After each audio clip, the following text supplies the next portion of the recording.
Welcome back to Why It Sucks for Real, the only channel on YouTube brave enough to admit that everything is terrible. Today, we're tackling a topic so universally despised, it manages to unite humanity in a shared bond of absolute misery. We aren't talking about stepping on a Lego. We aren't even talking about people who clap when the airplane lands. No, we are diving headfirst into the radioactive dumpster fire that is politics.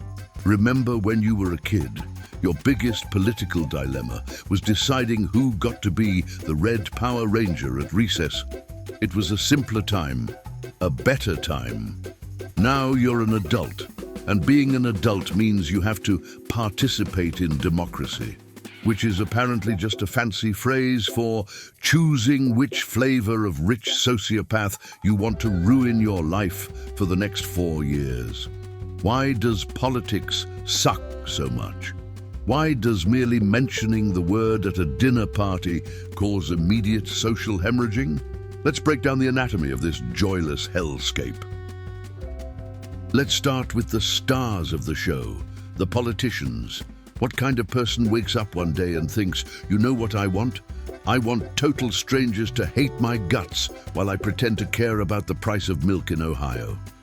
The defining characteristic of a politician is the ability to speak for 30 minutes without actually saying anything. They have mastered the art of the non-answer. If you ask a politician if the sky is blue, they won't just say yes. They'll form an exploratory committee to determine the polling data on the color blue, then give a speech blaming the previous administration for the clouds, and finally promise a tax credit for anyone who buys sunglasses. And the shape-shifting, my God, the shape-shifting. These people have fewer rigid principles than a lukewarm bowl of Jell-O. In the primary election, they are the most extreme version of their party. By the general election, they're suddenly a moderate centrist, just looking for common ground. It's like watching a chameleon having an identity crisis on national television. They don't want to fix things. If they fixed things, they wouldn't have anything to campaign on next time. Their job isn't to solve problems. Their job is to get re-elected.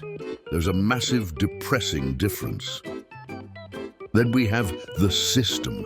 In most places, this is what we call a two-party system. It's brilliant, really. They've convinced 300 million people that there are only two possible solutions to any complex global issue. It's like walking into a Baskin-Robbins with 31 flavors. But the guy behind the counter has a gun and says, you can have vanilla that hates poor people or chocolate that thinks money grows on trees. Choose wisely. The fate of the nation depends on it. This tribalism is where the real magic happens. It stops being about policy and starts being about sports. If your guy does something terrible, it's 4D chess strategy or fake news. If their guy does the exact same thing, it's treason punishable by catapult. We don't vote for people anymore. We vote against the other people. Every election is marketed as the most important election of our lifetime, just like the last one was, and the next one will be. We are perpetually stuck in the season finale of a show that should have been cancelled 10 years ago. And let's not forget the fuel that runs this entire machine. Money. You think your vote matters? That's cute. Lobbying is basically legalized bribery with better paperwork. Corporations buy influence like they're stocking up on toilet paper during a pandemic, while you're arguing on Facebook about a 1% tax change. Some guy representing the Association of Puppies who want to pollute rivers just wrote a check for $50,000 to ensure your local representative suddenly develops a passionate hatred for clean water regulations. But surely, the worst part of politics isn't the politicians or the system, it's us, the voters. Politics has infected every single aspect of our lives, mostly thanks to social media. You can't just look at a picture of a cute cat anymore. You have to check the cat's voting record first. We have become addicted to outrage. We wake up, grab our phones, and immediately search for something to be furious about. Did you see what that senator said about windmills? No, Barbara. I was sleeping because I have a job and a will to live. This addiction leads to the ultimate political battlefield, the family gathering. Thanksgiving used to be about dry turkey and football. Now it's a gladiatorial death match over foreign policy. You just want some gravy, but Uncle Ted is 3 whiskeys deep and explaining why the earth is flat and controlled by globalist bankers, while your cousin Hannah is hyperventilating because the stuffing isn't ethically sourced. You sit there chewing silently, realizing that you share DNA with these people, wondering if prison might be a more relaxing alternative. And we keep watching. We watch the debates. Why? It's just 2 geriatrics yelling over each other about who loves America more, while a moderator desperately tries to enforce time limits that nobody cares about. It's the intellectual equivalent of watching 2 raccoons fight over a discarded slice of pizza, but with higher stakes for healthcare. Which brings us to part 4, the circus of distraction, or as I like to call it, why we are talking about this instead of that. You see, the system isn't designed to solve problems. It's designed to keep engagement high, and nothing drives engagement like anger. If they fixed the problems, they'd have nothing to campaign on. So they feed the rage machine. This leads to the art of the strawman. Instead of debating an opponent's actual ideas, it's much easier to build a scary, imaginary version of them, beat the stuffing out of it, and declare victory.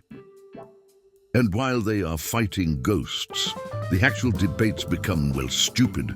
We spend weeks arguing about a politician's tie color, a weird laugh, or whether a hot dog counts as a sandwich, treating it like it's a constitutional crisis. This is the circus. It's loud, it's colorful, and it grabs your attention. But while we are all staring at the clowns, nobody notices that the tent is actually on fire. And that is the real tragedy. It's not just that it's annoying, it's that it is exhausting. It makes you want to tune out, turn off, and just hope that the adults, wherever they are, will eventually figure it out. Which is exactly why sometimes you just want to go back to when the biggest controversy was who got the red crayon.